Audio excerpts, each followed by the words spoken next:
What is up, guys, and welcome back to another video. And today we have 10 WWE wrestlers who were homeless.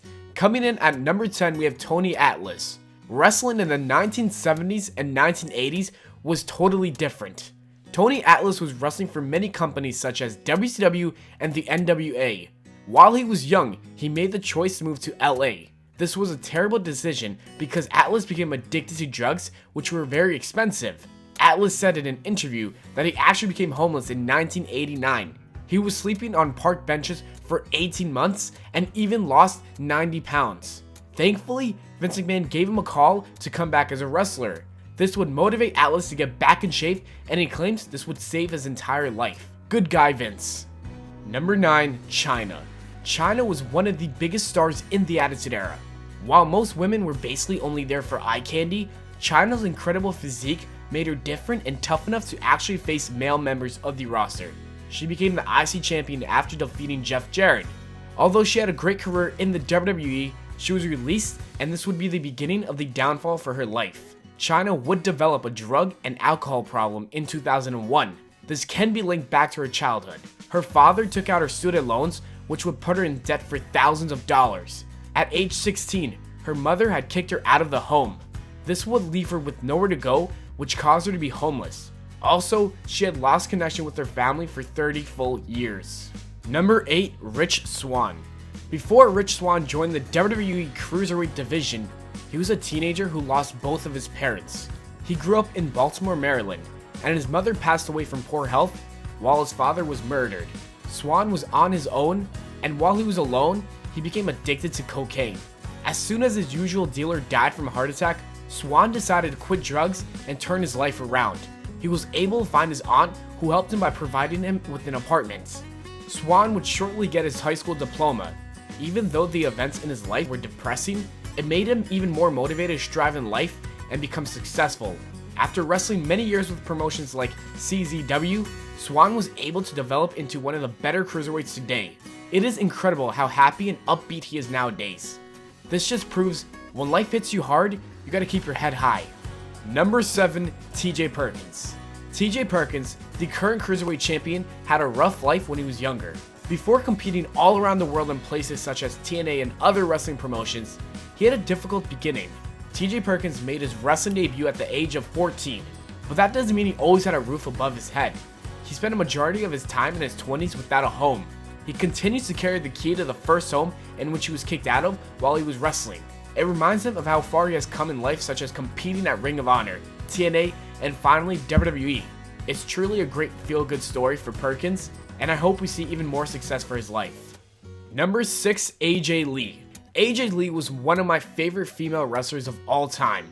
She was great on the mic as well as good in the ring. Before signing with the WWE, she found a lot of success wrestling in the independent circuit.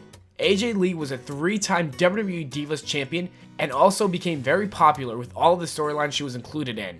She is currently married to CM Punk and seems to be very happy in life. Before she got to this point in her life, she grew up in a rough childhood as her and her family had no home. She did state that she had been homeless 2 times. Because of her success, she's been able to provide for her family. Number 5, Mick Foley. Mick Foley is most likely the toughest man in professional wrestling since first wrestling in 1983. He has been thrown off of cells, put through flaming tables, and took multiple chair shots to the head. Many people have been noticing how Foley is very frugal in life, even though he is a millionaire. He rarely purchases clothing, and he personally drives a lot in town rather than taking an Uber or having a personal driver. Maybe the reason he is frugal nowadays is because of how he used to live during the early stages of his career. Foley wanted to save as much money as he could, so he actually would sleep in his own car or even on cots that were donated instead of purchasing a home or renting a house. Because he is now a family man, he's obviously bought a home. Number 4, Roddy Piper. Like I said in my previous video, Roddy Piper is a legend who changed the way for the heels. Roddy Piper will go down as one of, if not the greatest heel to ever step foot in the squared circle. To simply say it, Piper was the best bad guy. Before Piper went on to become one of the greatest wrestlers, he had a tough childhood. While he was only in his teen years, he actually ran away from his home and would go on to live in the streets. Roddy Piper barely talked about his childhood, but when he did, he gave a hint that his father was abusive as well as an alcoholic. This would force him to be a fighter, and that is the reason why he went into professional wrestling. He turned into one of the best brawlers in the ring after being just a skinny, frail teenager. Number 3, Daniel Bryan. Daniel Bryan has a similar story to the current wrestlers who worked for the independent circuits before making it to the big stage, which of course is the WWE. Daniel Bryan made every attempt to save as much money for his wrestling career. Daniel Bryan would become a wrestling student at Shawn Michaels Academy in Texas. While trying to save money, Bryan would sleep in a car. Sometimes Daniel Bryan would even spend the night at the wrestling school. Daniel Bryan would do the exact same thing when he went to wrestle in Japan. Before WWE finally gave him a chance in 2009, he was trying to do anything to get noticed and become successful in the wrestling world. While there were clearly good and bad times on the road to the WWE, he was able to main event WrestleMania 30 and defeat Batista and Randy Orton to become the WWE World Heavyweight Champion. He got his WrestleMania moment, and it was shared among many fans. It is truly sad to see that his career had to end very early, but his health is more important than seeing him wrestle one more match. Number 2, John Cena. John Cena is one of the greatest wrestlers ever in the WWE. Every generation in the WWE has that one wrestler who is the top dog. Hogan was it during the 80s, Rock and Austin were it during the 90s, and Cena has been that guy for the last 12 years. Cena literally never takes a day off. Everyone needs to rest, but that is not the case for Super Cena. Cena wrestles for the WWE, and when he's not wrestling, he's acting or promoting something in the social media world. When he's not doing either of those things, he's making wishes for children. Well, there is a reason why John Cena is such a hard worker. In 2011, Cena visited Baker High School in Syracuse, New York. Cena told students that early in his career, he was homeless. This would force Cena to become more responsible and work 5 times harder than most people. Number 1, The Rock.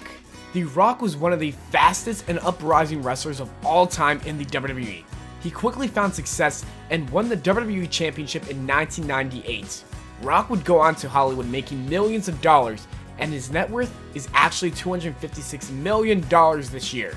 But before he got all the success, his childhood was filled with a lot of struggles. While he was a teenager, him and his mother were evicted from the house that they had shared. They couldn't afford the rent, which was $120 per week. They came back to their house one day with a lock and a note. The Rock actually said that being homeless caused him to find new ways to support himself and his mother. He trained to be a football player and received a scholarship to play for the University of Miami. Unfortunately, football didn't quite work out for him, but he would later look into wrestling, and the rest is history.